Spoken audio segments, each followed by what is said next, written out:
He kōna I purangi tēnei nā te reo irirangi o Aotearoa. It's hard to capture children's attention, and sustaining it is even more of a challenge. But Rex Simpson, the man responsible for getting New Zealand's longest-running kids show off the ground, nailed it. Something that was, what now can we do? You know, it was an answer to kids going, so, you know, what do we do now? It was all about activities that you could undertake when you turned the television off.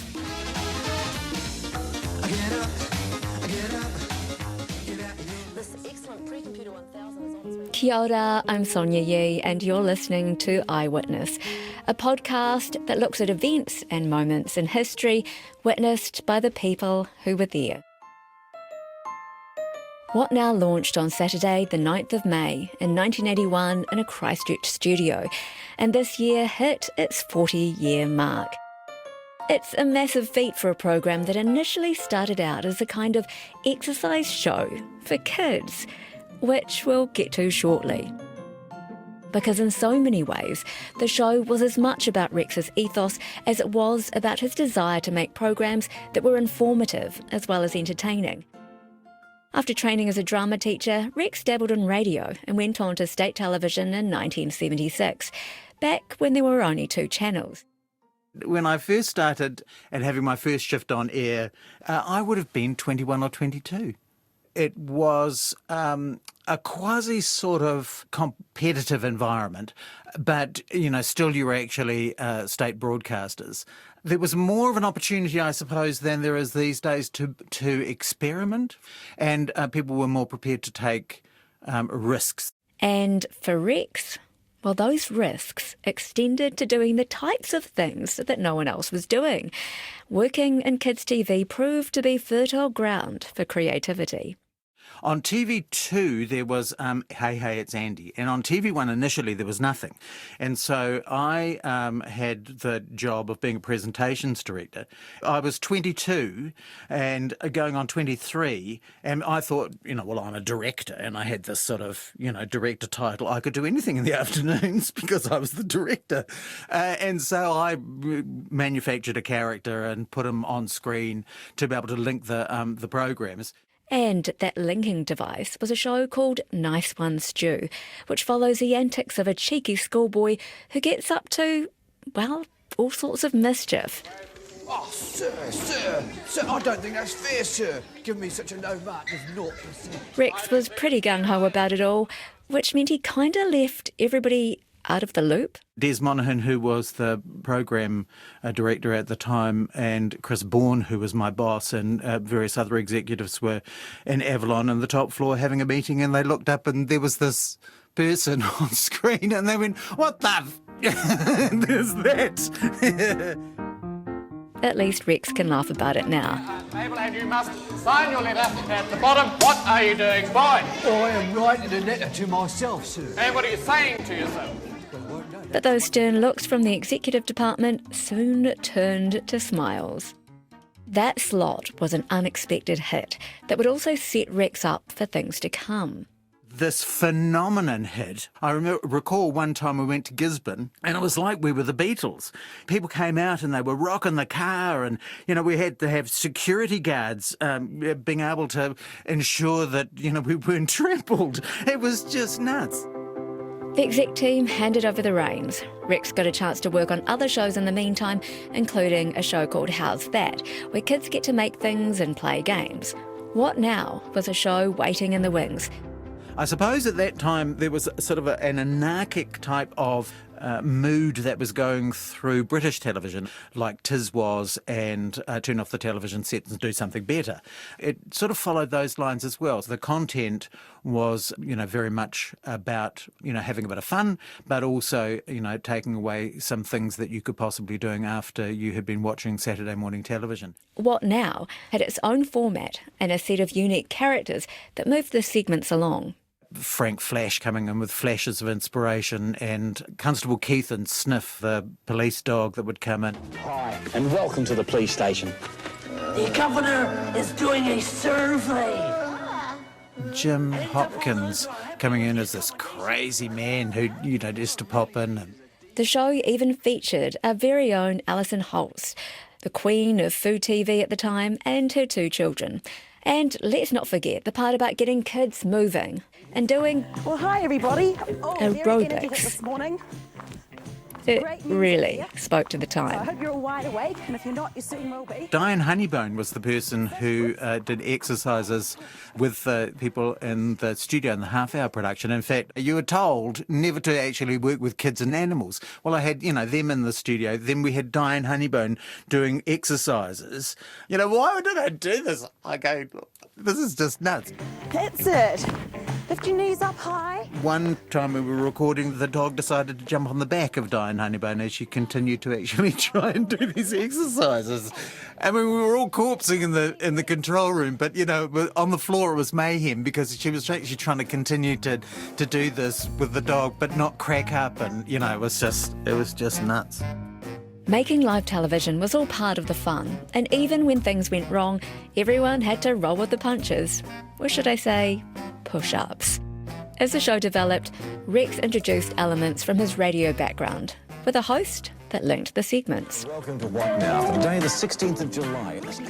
Well, this was one of the first programs that had young people phoning in, just like a radio station, and so that was the whole reason that I wanted to go live. You could actually be talking to your audience while they were watching the programs. They were on the phone and they were talking to Steve, and Steve was answering them while they were on the phone watching the telly.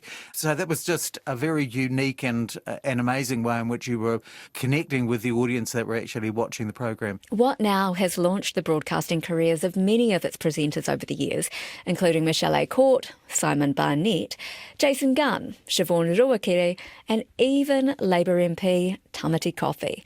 But the very first As of next year's series of What Now, every week we will was have one Steve centre outside Parr, the main who was working in radio at the studio. time. I started in radio in 1974 in 2ZP and 2ZH New Plymouth and Harwara. I was 19 when I got that job. By the time Rex came knocking on Steve's door for the What Now opportunity, Steve was about 28. Doing live television was a natural progression. He'd been looking for a way to break into television, a place where he could hone his on-screen persona. I actually found it very easy because I wasn't pretending to be anyone or like, oh, I'm never going to be an actor. You have to be absolutely genuine the whole time. I just sort of held the whole thing together at my little spaceship control module. But just because he started a TV gig didn't mean he left radio behind. In fact, on Saturday mornings, my 3ZM shift was from 10 until 2, and the What Now, of course, was from 8 until 10. So there was always this mad dash to get out of the studio by about 1 minute to 10, still with full makeup and whatever I was happened to be wearing at that stage for that show. Literally run down the street from Gloucester Street round to Colombo Street to get on air by 4 minutes past 10. It was the way it was. It's just, you did it. I mean, radio and television people crossed over all the time. Whether you're warming up for rugby, soccer, netball, tennis, cricket, whatever, winter, summer, spring. It was live television, which is absolutely daunting, as you can appreciate. If you dig a hole, you've got to get out of it yourself. You were literally going at 1,000,000 miles an hour. What have you got for breakfast for me this morning? Here's your breakfast, Steve. We'll come back to Steve in a bit, because the show wasn't just about the presenters. Involving kids was an important feature of the show's success. Today, kids are uploading their content to YouTube or TikTok, but back in the 80s, What Now provided a platform for children to share their talent, to talk about their hobbies, and more. Today, we're going to be spending some time with video games' most recognisable characters. It was all about empowering young people, and young people are just so diverse and do so many wonderful things, don't they? They certainly, weren't just there as wallpaper. They, were active participants and they were, delivering content. I mean, we had young people who we followed as sports people who ultimately went on and became New Zealand, icons. Darcy Waldegrave, a well-known broadcaster in New Zealand, got his first start as a kid on What Now, going out and actually creating content. But the reality of having kids glued to the TV, watching a show that encouraged them to get active and off the couch, wasn't lost on Rex. By actually having a program that was all about young people, showing what young people could be doing, we actually garnered a large audience of young people so that they could be sitting down watching to work out what it was they were going to be doing when they turned the television set off and did something better. It's an interesting conundrum. The show quickly developed its own momentum, but Rex said it couldn't have happened on its own. We had a really good team of people, both researchers and people that were putting together the What Now magazine, great PAs, there's field directors putting the content together. So, I can't say that it was just me that was actually doing all of the work and coming up with the work. There was a great team of people right from the get-go who were putting it together. I have to say, Hal Weston, who was the head of children's programs at the time, showed a great deal of trust and faith in this group of anarchic young people to put this program together. I would have been 26 when I was the producer of this program. I don't know whether these days many 26-year-olds get the ability to be able to go and put their creations on air week after week. He had a huge amount of faith in me, and I'm so eternally grateful for that. Steve Parr again. It was the start of the career for me.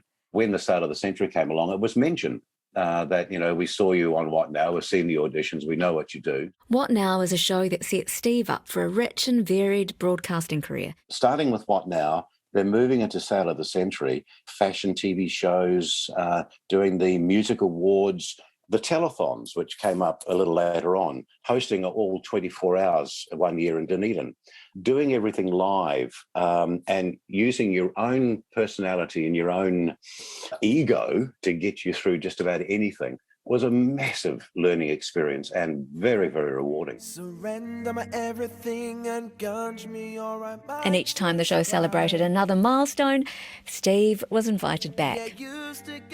In true What Now style, of course. They've had me on the 20th show, the 25th show, the 30th anniversary show. They've gunged me every time. Yep, we're talking getting drenched in colourful ooze. Red team, I'm sorry, it's free juice on me. Which is not one of my greatest pleasurable experiences, especially in the middle of winter. It's hard to get out of everything, and it gets into places you sometimes didn't even know you had places. Today, Steve lives in Australia, and while he's chosen a career outside of broadcasting, it seems What Now has never left him. And it was such a joy to do, and you didn't realise how much of a joy it was for other people until you started getting all the letters and the comments coming in from people from, in quotations, fan mail. It was just fantastic, and there is a huge number of Kiwis who call Australia home now, and everyone that's over 40 or 45 remembers that show, remembers Sale, remembers all those things that went on in the 80s and 90s in television in New Zealand. I'm still, you're that guy on What Now? Wow. I think that is still one of the important aspects of programs like What Now. Enables people to cut their teeth and become excellent broadcasters. Rex left What Now in 1988 to start an independent film and television production company in the South Island. But a few years later, he returned to TV as a producer, launching shows like Praise Be and The Renovators, as well as again heading back to kids' programs, including The Early Bird Show and You and Me. A man with the gift of the gab, he also went on to local body politics before heading back to his first love, radio. And these days he lives in Thames and hosts the morning show on CFM. But he's proud of having laid the foundation for What Now as New Zealand's longest running children's show. For me, it was all about the creativity. It was all about the unique and new and different idea. Would you have foreseen back then that it would have such a massive scope? No, never in my wildest dreams. Going 40 years on, it is just absolutely phenomenal. Great kudos to the producers and the production companies that have followed on with it and kept the basic philosophy that the program started out with, and to the broadcasters, the state broadcasting that was funding it initially, and then ultimately to New Zealand On Air that have kept it on air. I, in my wildest dreams, I wouldn't have imagined that it would have continued for that long, but thank goodness it has. That was Rick Simpson. And you also heard Steve Parr. And this episode of Eyewitness was produced by me, Sonia Yee, and the sound engineer was Phil Benj. If you'd like to listen to more of this series, head to rnz.co.nz/eyewitness or download it via Spotify, Apple, iHeartRadio, or wherever you get your podcasts. Catch you next time.